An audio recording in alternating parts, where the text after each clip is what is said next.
Merci de nous récupérer sur un nouveau podcast. Ça s'enregistre.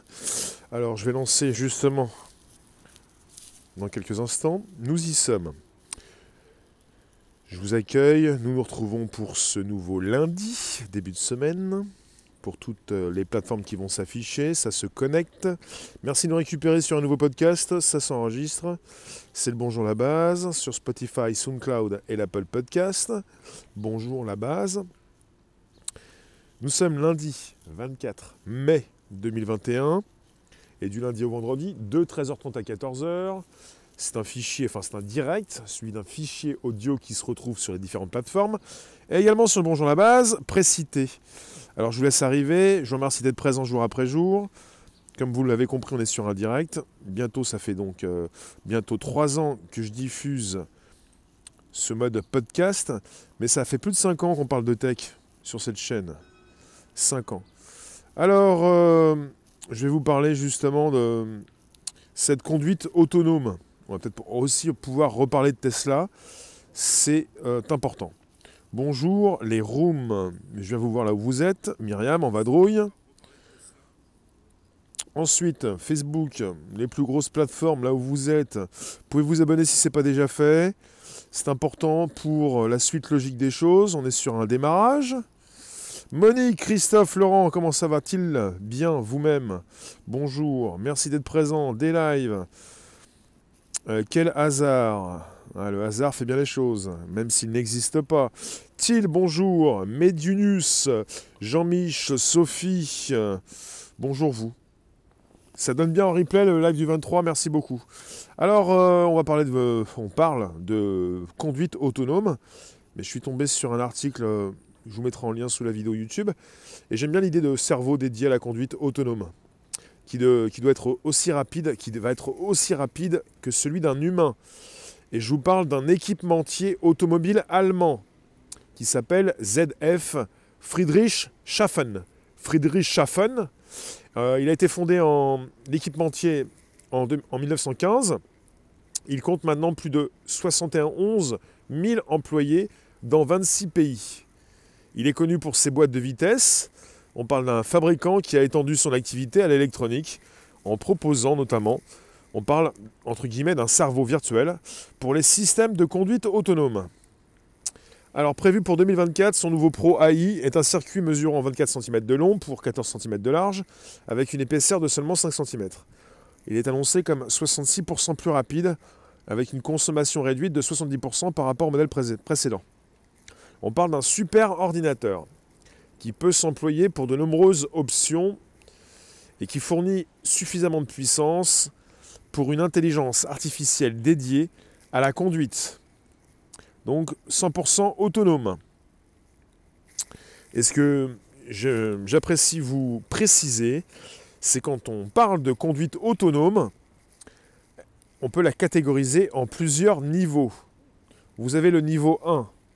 Qui ne présente que les prémices de la conduite avec, par exemple, le régulateur adaptatif ou l'alerte de franchissement de ligne. Régulateur adaptatif, alerte de franchissement de ligne.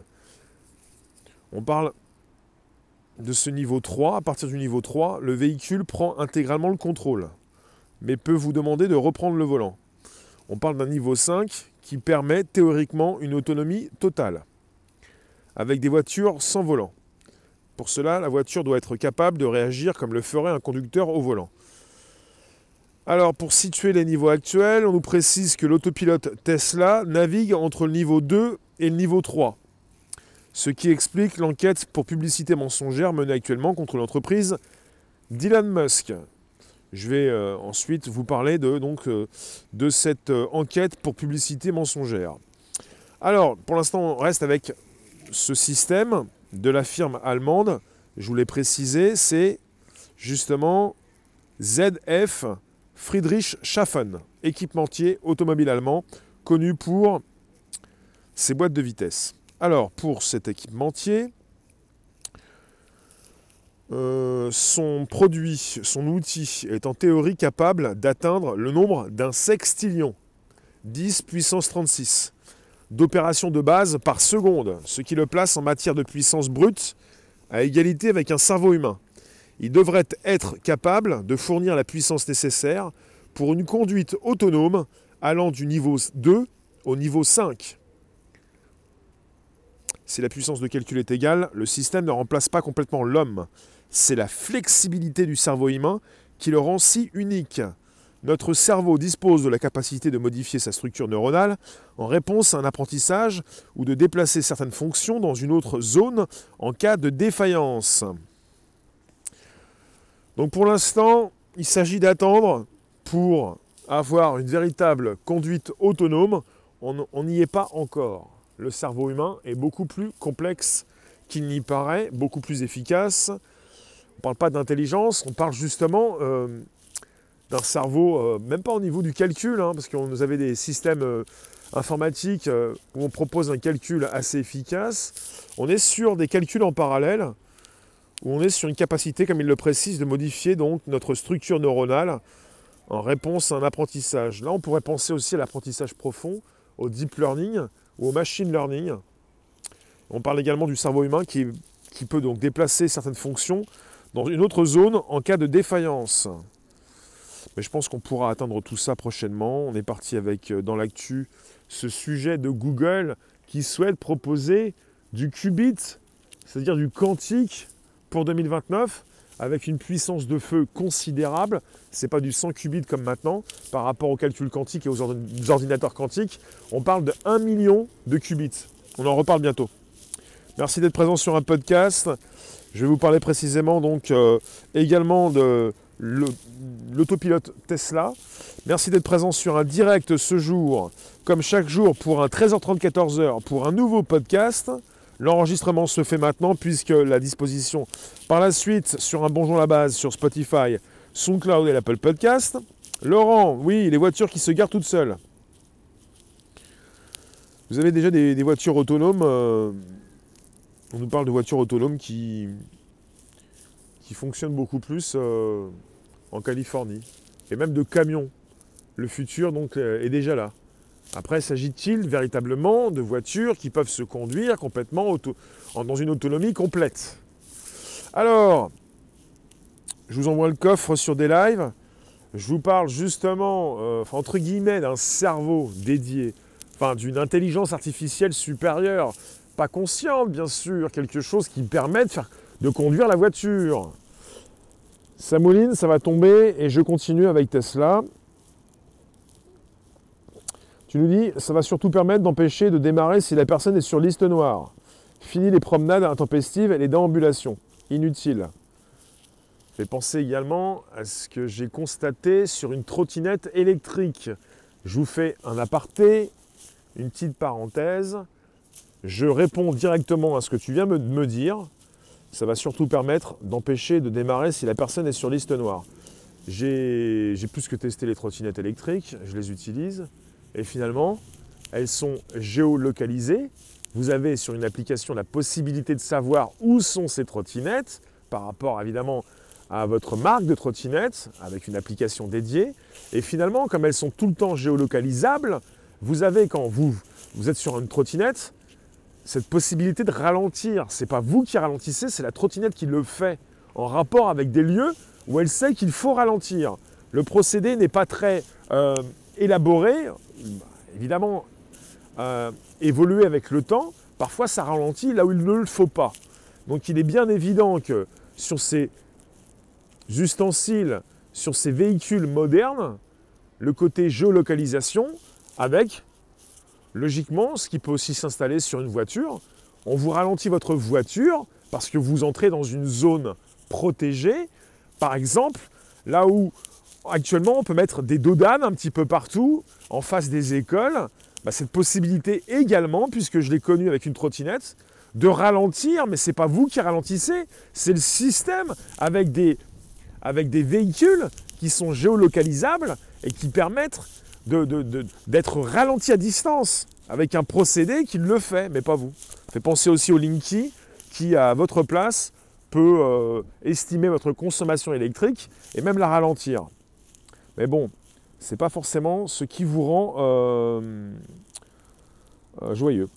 Alors on est parti aussi avec une proposition, là désormais je vous lis également un article intéressant qui concerne Tesla, qui est accusé de publicité mensongère à propos de son autopilote, moins autonome qu'il le prétendait.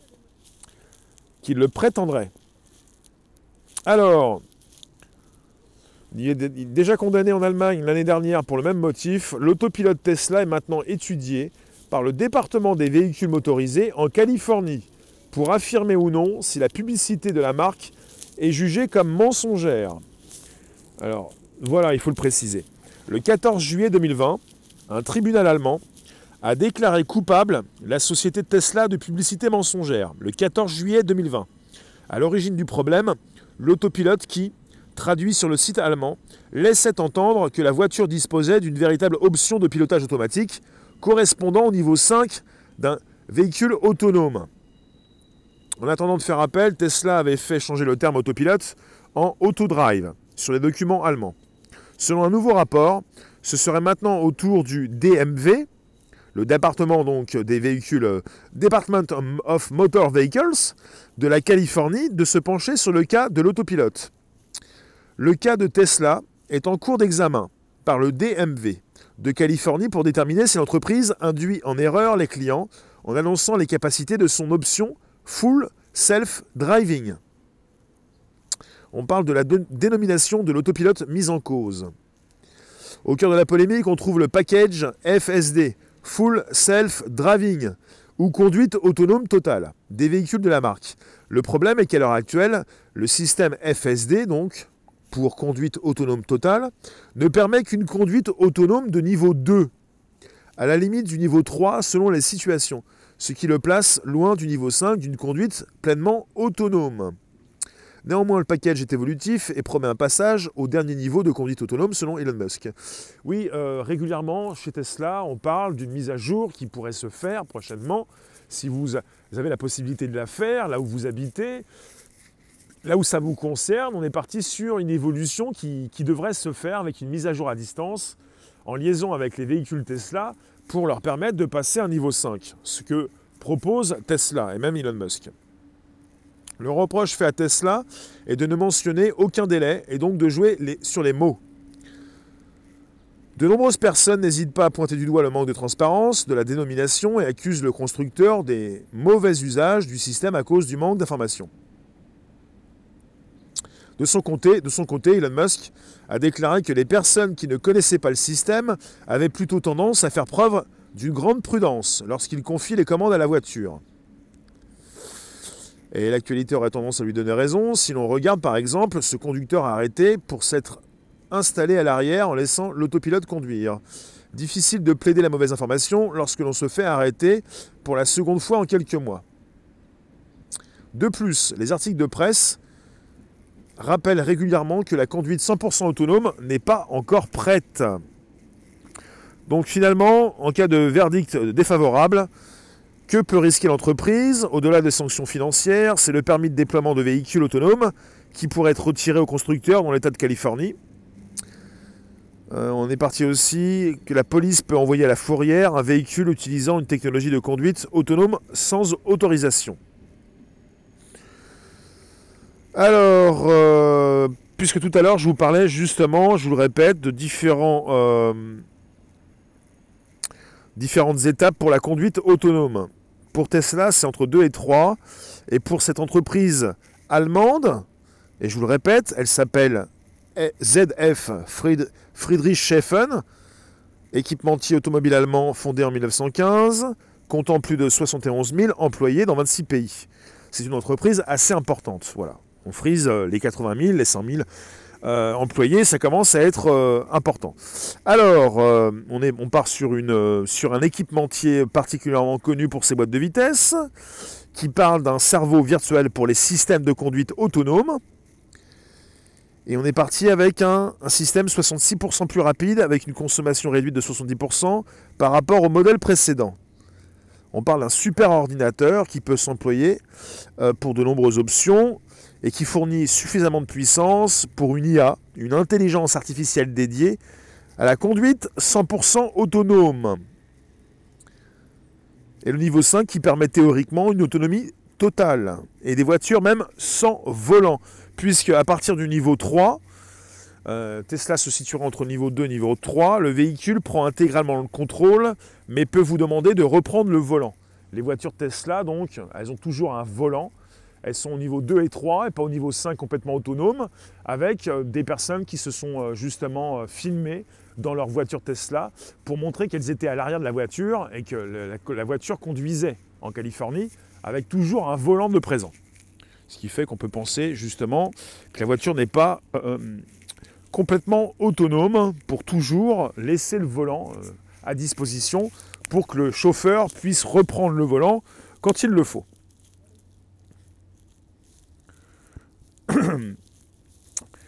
Tu nous dis, Carolina, je n'ai plus du tout suivi le sujet depuis qu'ils avaient arrêté les essais, car accident mortel à répétition. Ce qui me fait penser qu'au début de l'arrivée de la voiture, il y a eu beaucoup de morts aussi, il y en a toujours. Mais je ne pense pas qu'il y ait autant de morts avec les voitures automatiques, autonomes, désormais. Même plus de morts qu'à l'arrivée de la première voiture.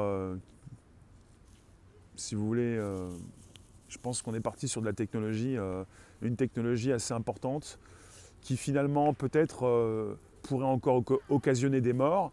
Mais finalement, pour tout ce qui concerne la tech dans pas mal de domaines, ce qui concerne aussi les pilotes, que ce soit des pilotes d'avion ou d'autres, les problèmes sont souvent des problèmes humains, beaucoup plus que des problèmes de tech.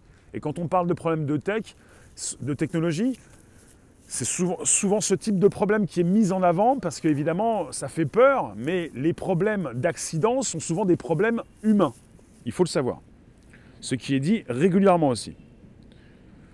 Bonjour Benjamin, bonjour Sophie, merci de nous retrouver sur un nouveau direct, un podcast qui s'enregistre. Le Bonjour la base, le Spotify, SoundCloud, l'Apple Podcast. Jean-Mich, tu penses que le top, c'est la voiture volante? Il y a des taxis qui vont être opérationnels dans Paris. Est-ce que vous le savez? Pour aller récupérer des clients à l'aéroport Charles de Gaulle. On installe en ce moment tout ce qui va permettre aux Jeux Olympiques 2024 de pouvoir accueillir un grand public et des personnes qui pourront justement ne plus voyager avec des taxis dits normaux pour prendre des taxis autonomes comme des hélicoptères mais des voitures volantes. Ça concerne aussi cette proposition de JO 2024 avec le côté autonome, le côté sans chauffeur, mais surtout en vol. Alors, je viens vous lire là où vous êtes. Merci de vos réflexions pour ce qui concerne la voiture autonome. Parce que finalement, on est souvent en train de parler des soucis quand ça s'écroule, quand ça s'écrase, quand il y a de nombreux accidents. Et puis surtout, ça me fait penser également à tout ce qui concerne ces accidents, pour tout ce qui concerne ces accidents d'avion. C'est toujours la catastrophe. On nous dit que l'avion, ah oui, je ne le prendrai plus peut-être, ça devient dangereux. Mais l'avion, c'est quand même le moyen de transport le plus sûr. Hein. Mais quand on parle d'un écrasement, l'écrasement d'un avion, évidemment, ça fait grand bruit. Un peu comme quand on parle de Tesla et de tout ce que peut faire Elon Musk, comme on avait même envisagé à une époque. On avait même dit, mais Elon Musk, il fait n'importe quoi, ça sert à rien, il fait décoller des fusées, la plupart des fusées s'écrasent, s'enflamment, explosent. Et finalement, maintenant, il travaille pour la NASA, et puis il fait même envoyer des personnes dans l'ISS. Ce qui me semble intéressant, surtout, c'est de comprendre un petit peu ce qui s'est passé, l'évolution d'une technologie, pas simplement chez Tesla ou avec ce monsieur Elon Musk, parce que parfois on prend des personnes pour des imbéciles et ensuite on commence à comprendre qu'elles travaillent soit pour l'administration américaine, soit pour une grande entreprise. Et puis parfois, pour certains, ça continue. Ce monsieur, c'est pas possible. Son entreprise, c'est pas possible. Et après, je vous le répète, puisque j'en ai parlé avec des spécialistes, quand on pose la question à des professionnels par rapport à ce qu'ont fait certains autres professionnels, comme Elon Musk, eh bien, on a les vraies réponses. On n'est pas sur des sentiments, on n'est pas sur des personnes qui détestent, qui ne supportent pas ou qui sont parties avec des émotions. On est parti avec du business, des chiffres, des résultats. Et c'est ce qui m'intéresse. Parce que là, ce que j'ai en tête, je vous le dis, c'est que j'ai déjà interrogé quelqu'un qui travaille justement pour faire décoller des fusées pour l'Europe et qui m'a précisé ce que faisait véritablement dans son domaine Elon Musk. Et là, évidemment, on ne peut plus justement se moquer, s'énerver, détester, garder ses émotions, c'est possible, ne plus les livrer peut-être, mais comprendre dans un milieu donné ce qui se fait. Confondre le cerveau avec l'interaction des deux bases de données, cerveau entre guillemets. Quand je mets cerveau, c'est entre guillemets. Cerveau virtuel.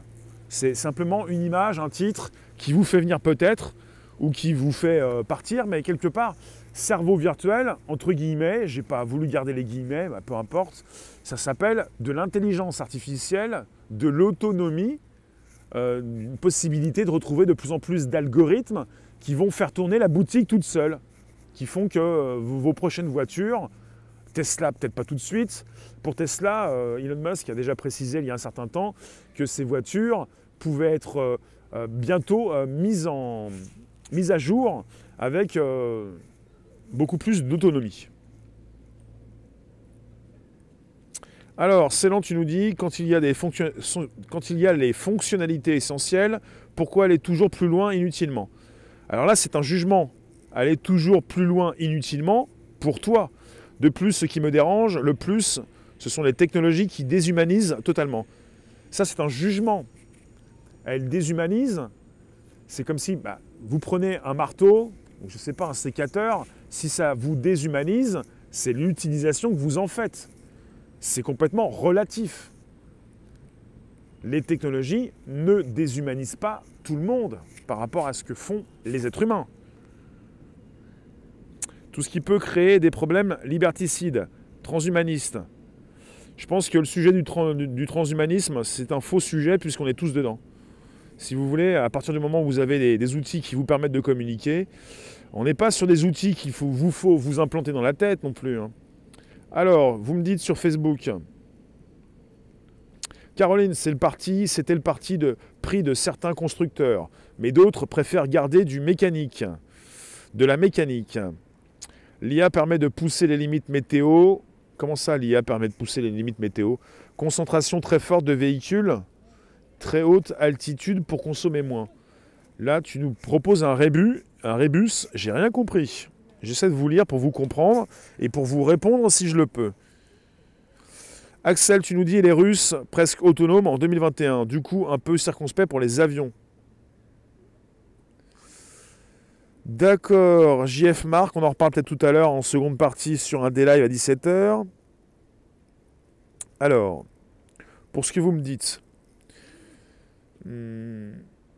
parfois je vais voir un petit peu ce qui se passe aussi en Californie, il y a des vidéos qui circulent. Ce que je trouve véritablement important, c'est de voir un petit peu ce qui s'y passe, puisqu'on est aussi un petit peu dans le futur. Il n'y a pas qu'au Japon où on est dans le futur, ou en Chine, on est parti également en Californie, où on commence la journée au Japon et on la finit en Californie, avec des personnes qui finissent une journée. Pour vous dire, là on est le 24, on est lundi, et on fait partie des premiers à commencer la journée, et en Californie, ils vont la terminer les derniers.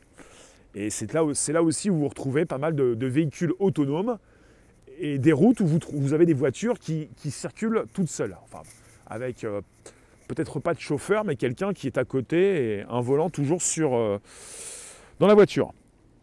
Alors, pour ceux qui ne sont pas dans l'empathie, dans les sentiments, on est sur un sujet technologique. Et vous êtes parfois en train de dériver pour penser qu'on se déshumanise. Et vous me parlez non pas du sujet technologique, mais vous me parlez de l'utilisation qu'en font les êtres humains, bons ou mauvais. Et souvent, ce qui concerne mes directs, ce n'est pas le sujet tech en lui-même, c'est l'utilisation qui en est faite d'un côté négatif. Donc déjà, on n'est pas dans l'utilisation, on est dans des sujets technologiques, et on peut utiliser un outil d'une bonne façon pour soi ou d'une mauvaise façon pour soi et les autres. Donc il y a deux choses. Mais on n'y est pas là. Alors, ça marche comment avec les satellites? En tout cas, ce que je vous ai précisé tout à l'heure, c'est que ça marche pas mal aussi avec la géolocalisation. Est-ce que ça fonctionne avec les satellites? Fait penser aussi à Dubaï. Je crois que c'est à Dubaï où j'ai constaté qu'on allait avoir l'installation, si ce n'est pas déjà fait, de véhicules autonomes. Parce qu'on me posait la question à savoir est-ce que ça fonctionne par les satellites.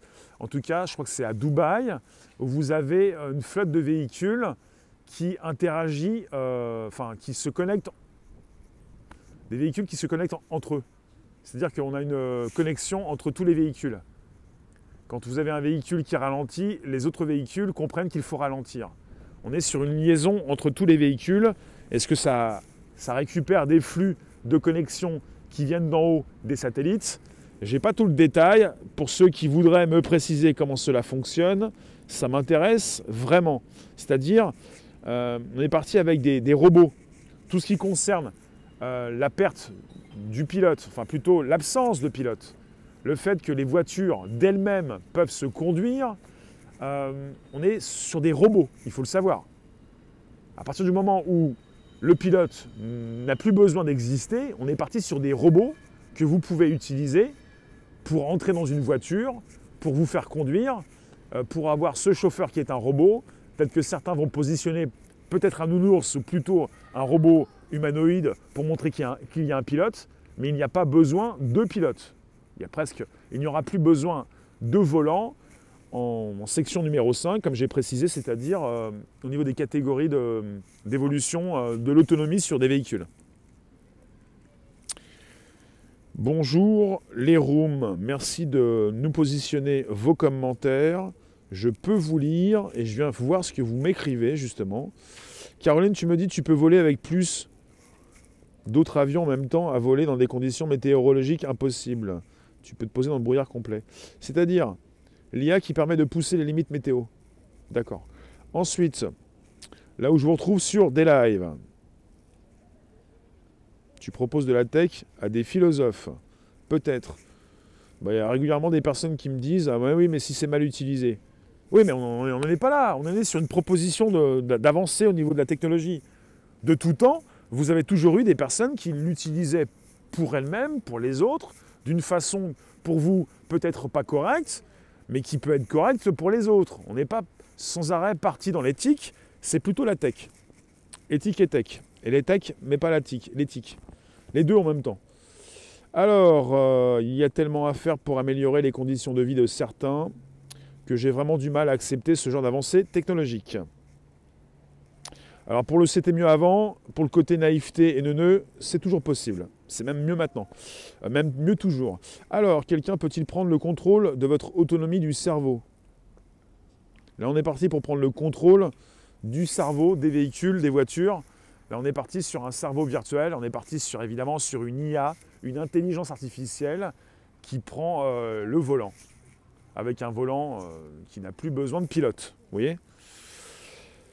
Je continue de vous lire et ensuite je vous retrouve tout à l'heure vers 16h pour un nouveau direct. 16h, YouTube, Facebook. Et là, j'ai une bonne question encore, puisque ce sont souvent des angoisses qui reviennent. Plus besoin de payer personne, ça va créer du chômage, tout ça. Tant que ça crée quelque chose, c'est pas mal, non? C'est toujours l'angoisse qui revient. Les robots qui nous volent notre travail. On peut penser aux chauffeurs de taxi, puisque je vous ai parlé des préparations pour les Jeux Olympiques 2024, avec ces taxis volants. Et sans chauffeur, hein, bien sûr, je dis bien sûr, au niveau de l'évolution de ce que l'on prépare, c'est comme ça.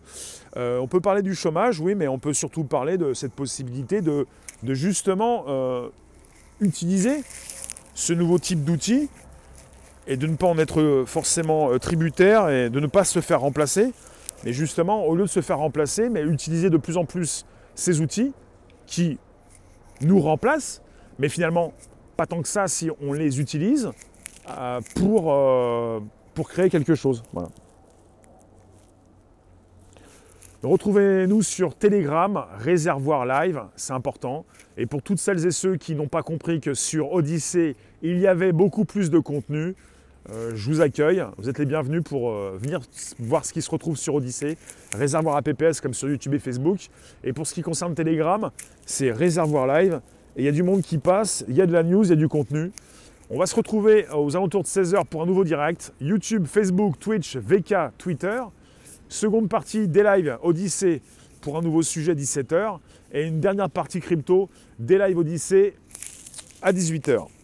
Donc Telegram, réservoir live. Et je viens de vous parler justement, je vous refais le topo rapidement, d'un équipementier automobile allemand, fondé en 1915, avec plus de 71 000 employés dans 26 pays, ZF Friedrich Schaffen, qui a conçu une nouvelle IA, proposer de nouveaux algorithmes, avec une proposition de titre aujourd'hui, un cerveau virtuel pour les systèmes de conduite autonome. Et on est parti avec une puissance de feu considérable, puisque tout à l'heure je vous ai parlé de ce système, en théorie capable d'atteindre le nombre d'un sextillion d'opérations de base par seconde. 10 puissance 36, ce qui le place en matière de puissance brute à égalité avec un cerveau humain. Il devrait être capable de fournir la puissance nécessaire pour une conduite autonome allant du niveau 2 au niveau 5, donc total. Voilà, je vous remercie. On se retrouve tout à l'heure pour un nouveau sujet en mode actu à 16h. Ensuite, 17h actu aussi, mais sur des lives et Odyssée. Et 18h pour de la crypto aussi sur des lives et Odyssée. Première partie 16h, YouTube, Facebook, Twitch, VK, Twitter. Voilà, merci vous tous. On y va. À tout à l'heure. À la vitesse que vous souhaitez. Réservoir live Telegram. Merci vous. Et n'hésitez pas, n'oubliez pas, vous abonner c'est possible, la cloche pleine sur YouTube. Partage, abonné et récupération de liens même sur Facebook et les autres plateformes pour envoi dans vos contacts. C'est l'importance. Allez, à tout à l'heure.